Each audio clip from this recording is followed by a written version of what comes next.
So நம்ம இப்போ ஜெய்ப்பூர்ல இருக்கோம். மறுபடியும் முதல்ல இருந்து ஆரம்பிக்கலாம். நம்மளோட இந்த ஸ்ரீ சைத்தன்ய யாத்திரையோட சார்பா நம்ம இந்த ஜெய்ப்பூர் யாத்திரையில நம்ம என்னோட முதல் நாள் இந்த ஜெய்ப்பூர் அப்படிங்கிற ஊருக்கான அர்த்தம், அந்த பேருக்கான அர்த்தம் நம்ம பார்த்தோம். இது வெற்றியோட நகரம். ஜெய் அப்படின்னா வெற்றியின் அர்த்தம். இது வெற்றியோட நகரமா கருதப்படுது. இந்த இடத்துல இந்த நகரம் ராதா கோவிந்தருக்காகவும் பிருந்தாவனத்துல இருந்து வந்த பல ராதா கிருஷ்ண விக்கிரகங்களுக்காகவும் அமைக்கப்பட்ட நகரம் இது. ஸோ ரொம்ப ரொம்ப ரொம்ப ஒரு சிறப்பான நகரம். பகவானுக்காக உருவாக்கப்பட்ட நகரம் இது. கிருஷ்ணருக்காக உருவாக்கப்பட்ட நகரம் இது.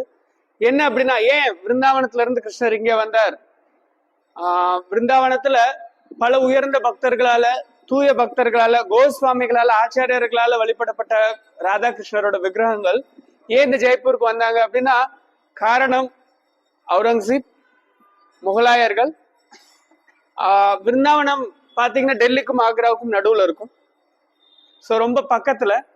ஸோ அதனால அடிக்கடி தாக்குதல்கள் நடந்துகிட்டே இருந்தாலையும் அவுரங்கசீப்போட கோயில்களை இடிக்கணும், விக்கிரகங்களை இடிக்கணும் அப்படிங்கிற கொடூரமான கொள்கைகளாலையும் இங்க இருந்து ராஜபுத்திர ராஜாக்கள் உடனடியா பகவானை என்னோட இடத்துக்கு கூட்டிட்டு வாங்க, என்னோட இடத்துக்கு, தன்னோட இடத்துக்கு கூட்டிட்டு வந்து அவங்களுக்கான முழு பாதுகாப்பையும் முழு சேவைகளையும் ஏத்துக்கிட்டாங்க.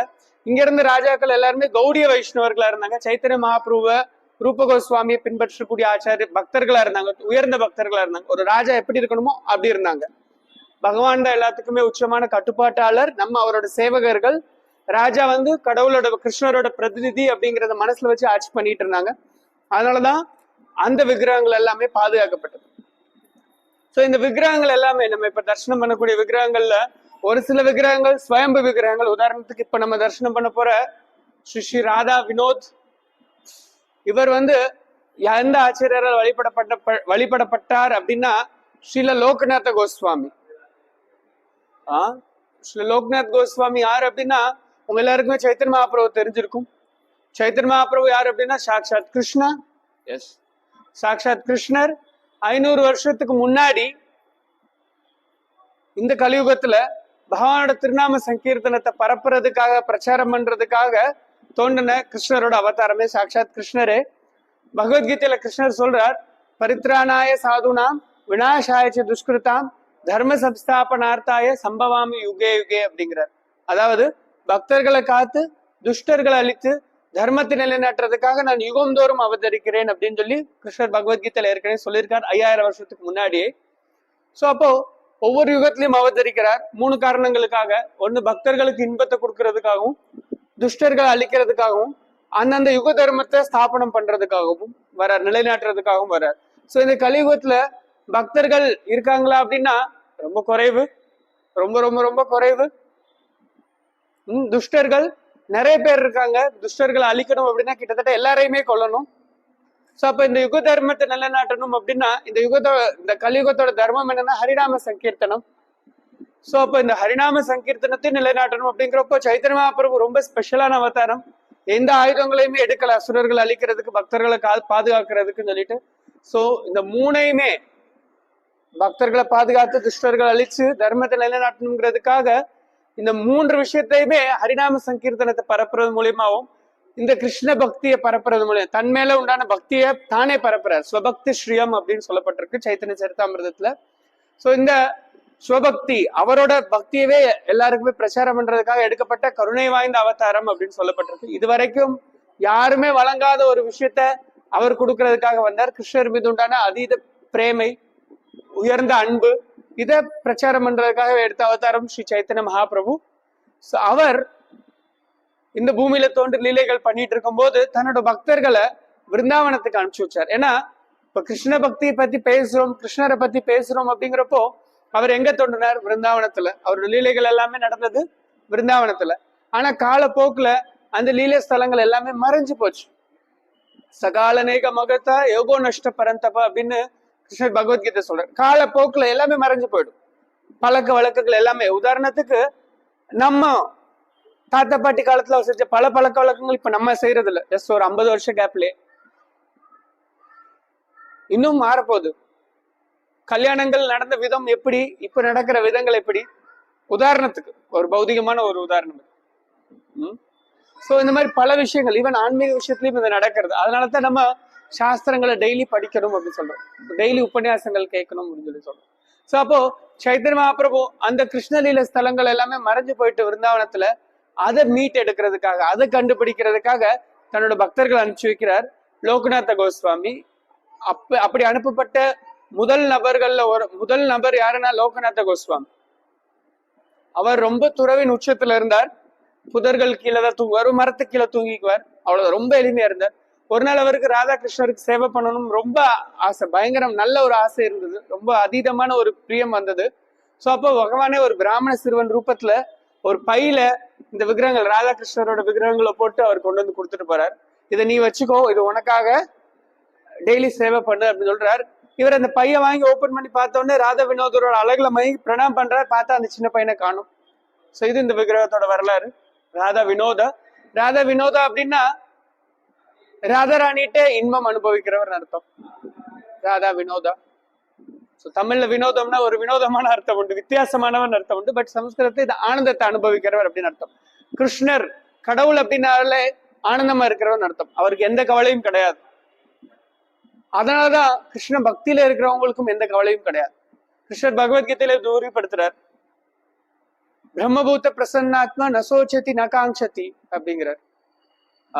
பகவானோட பக்தியில பூர்ணமா இருக்கிறவங்களுக்கு, தூய பக்தி பண்றவங்களுக்கு நசோச்சதி நகாங்சதி, எந்த கவலையும் கிடையாது, எந்த ஏக்கமும் கிடையாது. ஏன்? கிருஷ்ணர் நிறைய பணம் கொடுப்பாரு அவங்களுக்கு, அப்படியா?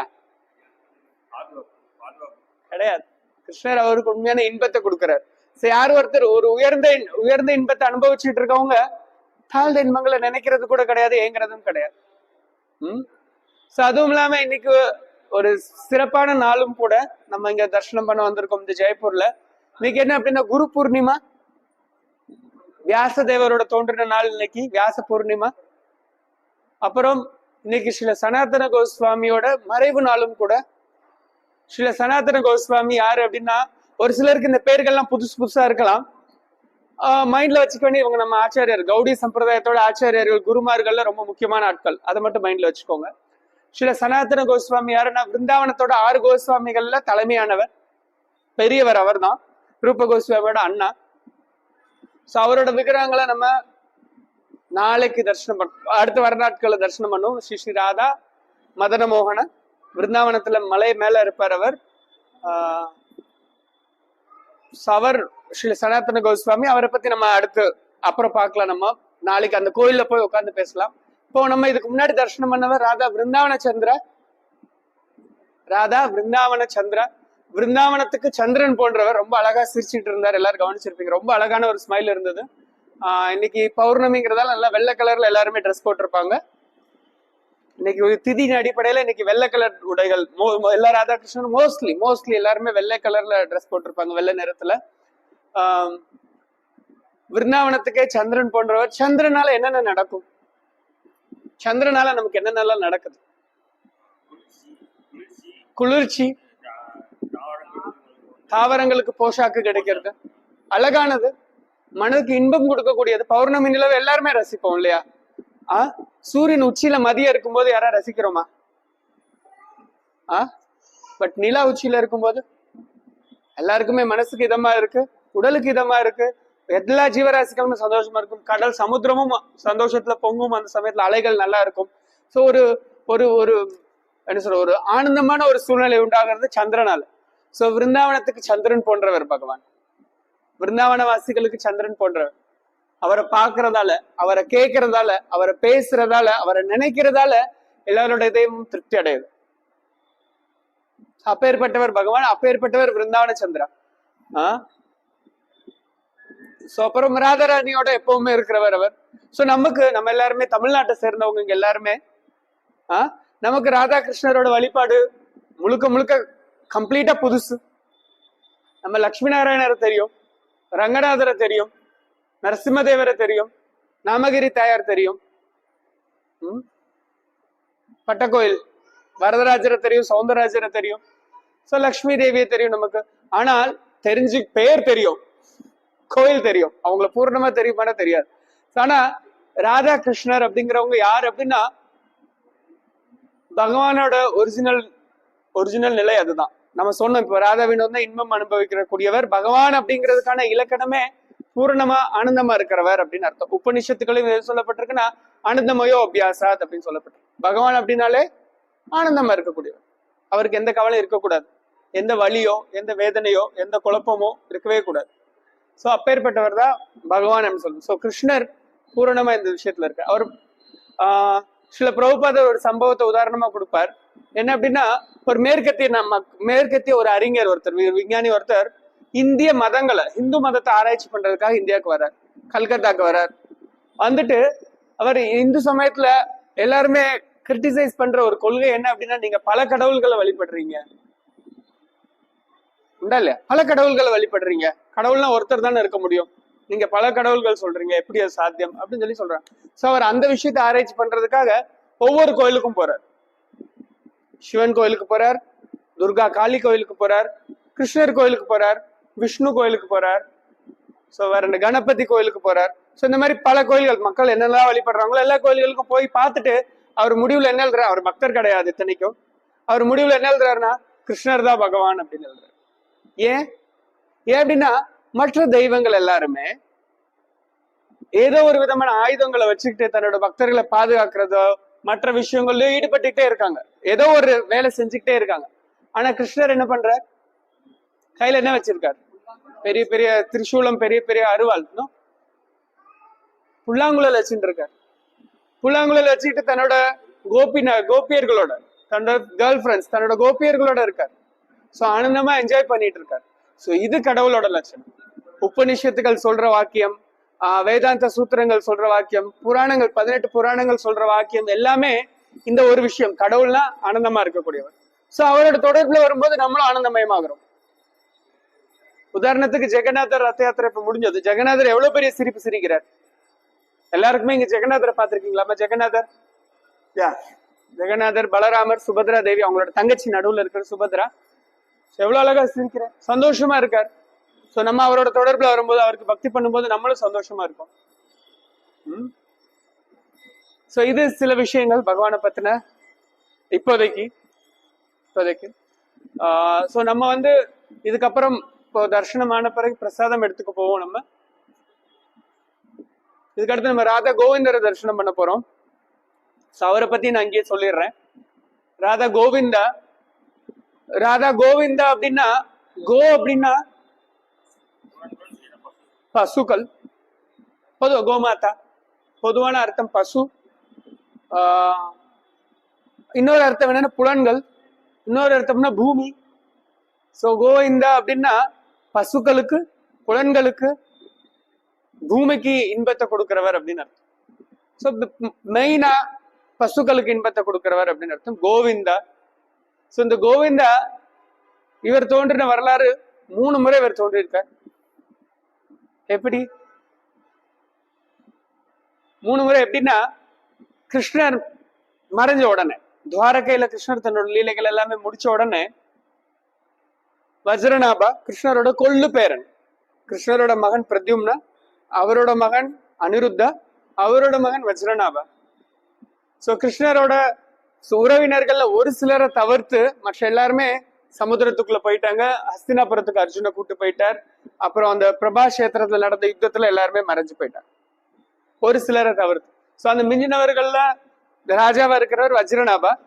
யுதிஷ்டிர மகாராஜர் அவரை ராஜாவாக்குறாரு துவாரகைக்கு. சோ ஆகின பிறகு அவருக்கு விருந்தாவனத்துல கிருஷ்ணர், தன்னோட தாத்தா கிருஷ்ணர் லீலைகள் பண்ண இடங்கள் எல்லாமே பகவான் தெரியும் அவருக்கு. பகவானே என்னோட தாத்தாவா இருக்கார். சோ அவர் லீலைகள் பண்ண இடங்கள் எல்லாமே நம்ம பாதுகாக்கணும் அப்படின்னு சொல்லிட்டு அங்கெல்லாம் கோயில்கள் கட்டணும், விக்கிரகங்கள் பிரதிஷ்டை பண்ணணும்னு அவர் ஆசைப்படுறார். சோ அப்போ விக்கிரகங்கள்லாம் நம்ம செதுக்கணும் அப்படிங்கிறப்போ நம்ம மனசுல தோன்றுற டிசைன்ல செதுக்க முடியாது. எனக்கு இது பிடிச்சிருக்கு அதனால நான் இது செய்யறேன், எனக்கு இது பிடிக்கல அதனால நான் செய்யல. இந்த விருப்பு வெறுப்புக்கு பக்தியில இடமே கிடையாது. ஒரே விஷயம், சாஸ்திரங்கள்ல கொடுக்கப்பட்டிருக்கா, பகவானுக்கு இது விருப்பமா இருக்கா, அதை நம்ம செய்யணும் அப்படி. சோ அப்போ பகவானுக்கு என்ன விருப்பம் அப்படிங்கிறது சாஸ்திரங்கள் ஆல்ரெடி கொடுக்கப்பட்டிருக்கு. சோ சாஸ்திரங்கள் சொல்லப்பட்டபடி அவர் சில ராதாகிருஷ்ண விக்கிரகங்களை செதுக்கிறார், சில ஜோடிகள் ராதாகிருஷ்ணன் 3 விக்கிரகங்களை முக்கியமா செதுக்கிறார். சோ அவர் ராதா கோவிந்தா, ராதா கோபிநாத், ராதா மதன மோகனா அப்படின்னு சொல்லிட்டு இந்த 3 விக்கிரகங்களுக்கு பேர் இருக்கு. சோ கிருஷ்ணரை நேர்ல பார்த்த ஒரு நபர் அங்க அப்போதைக்கு அந்த சூழ்நிலை யார் இருக்கா அப்படின்னா உத்தரா இருக்காங்க.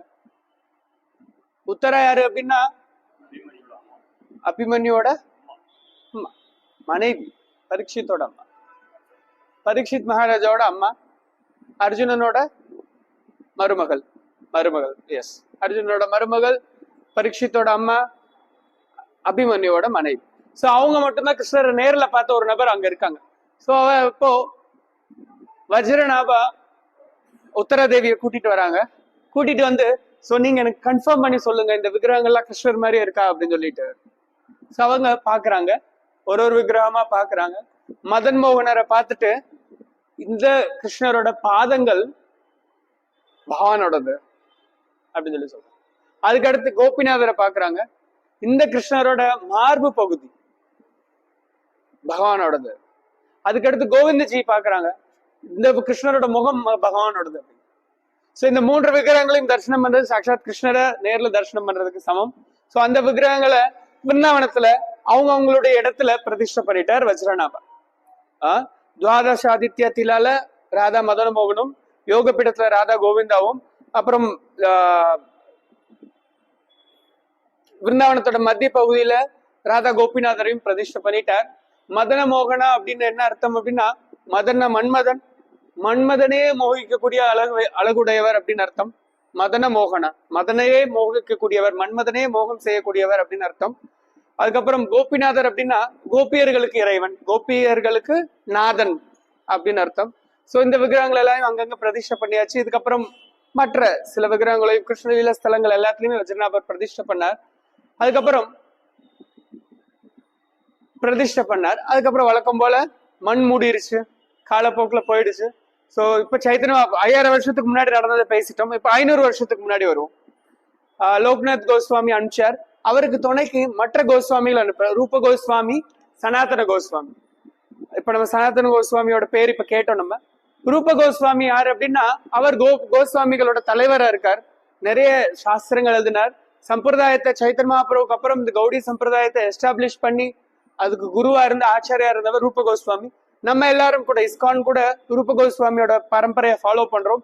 இங்க இருக்கிற எல்லாருமே கௌடிய வைஷ்ணவர்கள் ரூப கோஸ்வாமியை பின்பற்றுறவங்க தான். ஸ்ரீல ரூப கோஸ்வாமியை பின்பற்றுறவங்க ரூபானுகர்கள் அப்படின்னு அழைக்கப்படுறாங்க. சோ இந்த ரூப கோஸ்வாமி யோக பீடம் அப்படின்னு, அதாவது விருந்தாவனத்தோட மிக முக்கியமான பகுதி யோக பீடம், கிருஷ்ணர் இருக்கிற இடம் அப்படின்னு அழைக்கப்படுது. ஆன்மீக விருந்தாவனம், ஆன்மீக உலகம் அல்லது இப்ப இருக்கிற பௌதிக விருந்தாவனம் வந்து தாமரை வடிவத்துல இருக்கும். தாமரையோட மத்திய பகுதி, அந்த தாமரையோட அந்த மகரந்தம் சொல்றோம் இல்லையா, நடுப்பகுதி, சூழ் அப்படின்னு சொல்லுவோம். நடுப்பகுதியில நடுவுல யோக பீடம் அப்படி அழைக்கப்படுது. ராதா கோவிந்த் அங்க இருக்கார். சோ இந்த இடத்த சாஸ்திரங்கள் சொன்னபடி அவர் ஒரு இடத்த கண்டுபிடிக்கிறார். கண்டுபிடிச்சிட்டு இங்க கோவிந்தஜி விக்கிரகத்தை காணும், இருந்ததுக்கான அடையாளமே காணும்னு சொல்லிட்டு அவர் ரொம்ப வருத்தப்பட்டு சைத்தன்ய மகாபிரபுவோட நாமத்தை பாடி அழுதுட்டு இருக்கும் போது ஒரு கோப சிறுவன் வர்றார். வந்துட்டு இந்த மலை மேல கோமதி திலா அப்படின்ட்டு அந்த இடத்துக்கு பேரு கோமட்டிலா அப்படின்ட்டு, இந்த மலை மேல ஒரு பசு டெய்லி பால் சுரந்துகிட்டே இருக்கு ஒரு ஓட்டையில. சோ நீங்க அதை என்னன்னு பார்த்து சொல்லுங்க ஆச்சாரியாரே அப்படின்னு சொல்லி சொல்றாரு அவர். சோ கோஸ்வாமி ரொம்ப சந்தோஷத்தோட போறார். உள்ள அந்த துளைக்குள்ள எட்டி பார்க்கும்போது உள்ள கோவிந்த தேவ் இருக்காரு அவர். சோ ஊர் மக்களோட உதவியால கோவிந்த தேவ மறுபடியும் பிரதிஷ்டை பண்றார். அவரோட இதை கேட்ட கோவிந்த தேவரையும் ரூப கோஸ்வாமியோட மகத்துவத்தை கேட்ட மான் சிங் அப்படிங்கிற ஒரு ராஜா, அக்பரோட அரண்மனையில இருக்கக்கூடியவர், அவர் கோயில் கட்டுறதுக்கு உதவி பண்றார். அந்த காலத்திலே 500 வருஷத்துக்கு முன்னாடியே கோடிக்கணக்குல செலவு பண்ணி அந்த கோயில் கட்டுறாங்க. 7 அடுக்கு கோயில் கட்டுறாங்க. அது வந்து இந்த ஜெய்ப்பூரோட அந்த பிங்க் ஸ்டோன் சொல்றோம் இல்லையா, நம்ம கோயில்ல இருக்கு. இங்க நீங்க பாத்துருப்பீங்க, ஒரே கலர்ல தான் இருக்கு. சோ அந்த 7 அடுக்குல பெரிய கோயில் கற்களாலான பிங்க் ஸ்டோன், அந்த சலவை சிகப்பு நிற கற்களாலான 7 மாடி கோயில் கட்டுறார். அழகிய வேலைப்பாடுகள் உண்டு அதுல கட்டுறார். சோ நம்ம கோயில்ல பழக்கம் என்னன்னா, டெய்லி சாயங்காலம் விளக்கு வைப்போமா, நம்ம வீட்டுல விளக்கு வைப்போம், கோயில்களையும் விளக்கேற்றி வைப்போம் இல்லையா. சோ நம்ம சாஸ்திரங்கள் என்ன சொல்றோம், கோபுரத்து மேலே விளக்கு வைக்கணும். நம்ம ஊர்ல புரட்டாசி மாசம் மட்டும் இதை பண்ணுவோம். கோயில் வாசல்ல அந்த தூண் மேல விளக்கு வைப்போம், கம்பத்துல விளக்கு வைப்போம் இல்லையா. டெய்லியுமே வைக்கணும், ஏகாதசிகள்ல வைக்கணும், திருவிழாக்கள் அப்போ வைக்கணும், கார்த்திகை மாசம் முழுக்க வைக்கணும். இதெல்லாமே சாஸ்திரங்கள். நெய் தீபம் வைக்கணும் அப்படின்ட்டு. சோ 7 மாடி கோபுரத்து மேல பெரிய தீபம் வைக்கப்பட்டிருக்கு. அவுரங்கசீப் அவனோட அரண்மனையில இருந்து பாக்குறான் ராத்திரி நேரத்துல. வானத்துல நிறைய நட்சத்திரங்கள் இருக்கு, ஒரே ஒரு நட்சத்திரம் மட்டும் ரொம்ப பிரகாசமா இருக்கு. ஸோ தன்னோட ஆட்களை கூப்பிட்டு, அது என்னது, இது ஒரு நட்சத்திரம் மட்டும் இவ்வளவு பிரகாசமா இருக்கேன்னு சொல்லி கேட்கும்போது, அது நட்சத்திரம் இல்ல, ராதா கோவிந்தரோட டெம்பிள் அது, ராதா கோவிந்தரோட கோயில் அது, அங்க ஏற்றப்பட்ட நெய் தீபம் அது அப்படின்னு சொல்லி சொல்றான். நெய் தீப் கோயில் மேல அவ்வளவு செல்வ செழிப்பா அவங்களுக்கு அப்படின்னு சொல்லிட்டு என்ன சொல்றான். முதல்ல அவன் என்ன சொல்றான், அதுக்கடுத்து என்ன சொல்லியிருப்பான்னு எதிர்ப்பு, நீங்களா இருந்தா என்ன சொல்லிருவோம், நம்ம போய் பார்க்கலாம் அப்படின்னு சொல்லியிருப்போம் நம்ம. அவன் என்ன சொல்றான், அந்த கோயிலை இடிச்சிருங்க. அவங்களுக்கு இவ்வளவு ஒரு புகழ் இருக்கணுமா, இருக்கக்கூடாது, என்னோட அரண்மனை விட எதுவும் உயரமா இருக்கக்கூடாது, இடிச்சிருங்க. சோ உடனே கண்மூடித்தனம் மேல அந்த செய்தியை கேட்ட அந்த மான்சிங், அதுக்கப்புறம் அவரோட பேரன் மான்சிங்கோட பேரன் ஜெய்சிங்கிறவர் இந்த நகரத்தை நிர்மாணிச்சவர். ஜெய்சிங்கிறவர் இந்த தகவலை கேள்விப்பட்டு உடனடியா வந்து விருந்தாவன வாசிகள் எல்லாரையும் எச்சரிக்கை பண்றாரு, இந்த மாதிரி முஸ்லிம் படைகள் வராங்க, எல்லாரும் உஷாராயிக்கோங்க அப்படின்னு சொல்லிட்டு. சோ இந்த கோவிந்த தேவரை, ராதா கோவிந்தரையும் மற்ற கோஸ்வாமிகளோட விக்கிரகங்கள் எல்லாரையுமே ஜெய்ப்பூருக்கு மாத்துறாரு அவர். அப்படி வந்தவங்க தான் இந்த விக்கிரகங்கள்லாம், இந்த ராதா வினோத், ராதா விருந்தாவன் சந்திரா, ராதா தாமோதரா, ராதா கோவிந்தா, ராதா மதன மோகனா, ராதா கோபிநாத்தா, ராதா தாமோதரா, எல்லாருமே ராதா மாதவா, எல்லாருமே விருந்தாவனத்துல இருந்து இவர் மூலியமா இங்க வந்தவங்க. சோ ராதா கோவிந்தரை மத்தியில பிரதிஷ்டை பண்ணிட்டு மொத்த நகரத்தையும் அதுக்கப்புறம் அமைச்சாங்க. அவரை சென்டர்ல இருக்கிறபடிக்கு மொத்த நகரத்தையும் அதுக்கப்புறம் அமைச்சாங்க. இதெல்லாமே 18ஆம் நூற்றாண்டுகள்ல நடந்தது, 1700கள்ல. ஸோ இப்போ ராதா கோவிந்தாவை அடுத்து நம்ம தரிசனம் பண்ண போறோம். ராதா கோவிந்த கோயில் இந்த ஜெய்ப்பூர் வாசிகளோட ஹிருதயமா இருக்கு. டெய்லி காலையில அவங்களோட முதல் வேலை கோவிந்தரை தரிசனம் பண்ணணும், வேற வேலை இல்லை. ஃபர்ஸ்ட் கோவிந்தரை தரிசனம் பண்ணிட்டு தான் அவங்களோட ரெகுலர் நாளே ஆரம்பிக்கும். காலையில 5 மணிக்கே எக்கச்சக்க 5000 பேர் இருப்பாங்க அந்த கோயில். ஸோ டெய்லி இந்த மாதிரி பாக்குறீங்க, டெய்லி தரிசனம் பண்ணிட்டு தான் அவங்க அடுத்த வேலைகளே பார்ப்பாங்க. ஸோ ஸ்ரீல ரூப கோஸ்வாமி ராதா கோவிந்தரை தரிசனம் பண்றதுக்கு எல்லாருக்கும் ஒரு எச்சரிக்கை கொடுக்கிறார், கொஞ்சம் சர்காஸ்டிக்கா. எந்த மாதிரி அப்படின்னா, யாரெல்லாம் பௌதிக உலகத்துல சந்தோஷமா இருக்கணும்னு நினைக்கிறீங்களோ, பௌதிக செல்வங்களோட சந்தோஷமா இருக்கணும்னு நினைக்கிறீங்களோ, உங்களோட மனைவி குழந்தைகளோட பௌதிக வாழ்க்கையை வாழணும்னு நினைக்கிறீங்களோ, தயவு செய்து விருந்தாவனத்துக்கு போகாதீங்க. அப்படியே போனாலும் யமுனை கரை பக்கம் போகாதீங்க. அப்படியே யமுனை கரைக்கும் போனாலும் அங்க ஒரு பையன் கருப்பு நிறத்துல புல்லாங்குழல் வாசிச்சுட்டு இருப்பாரு, அவர் பேர் கோவிந்தா, அவரை தரிசனம் பண்ணாதீங்க அப்படின்னு. சோ அதாவது ரொம்ப சிம்பிள். யார் ஒருத்தர், இதுக்கு என்ன அர்த்தம், யார் தப்பா புரிஞ்சுக்க வேண்டாம். யார் ஒருத்தர் கோவிந்தரை தரிசனம் பண்றவங்களோ கிருஷ்ணர் அவரோட இதயத்தை திருடிடுவார். பௌதிக விஷயத்துல அவங்களுக்கு நாட்டம் வராது. சிம்பிள் இதுதான். கிருஷ்ணர் நம்மளோட இதயத்துக்குள்ள வருவார். இதுதான் நமக்கு வேணும். ஹரே கிருஷ்ணா. भगवान की जय, श्रील प्रभुपाद की जय. हरे कृष्णा.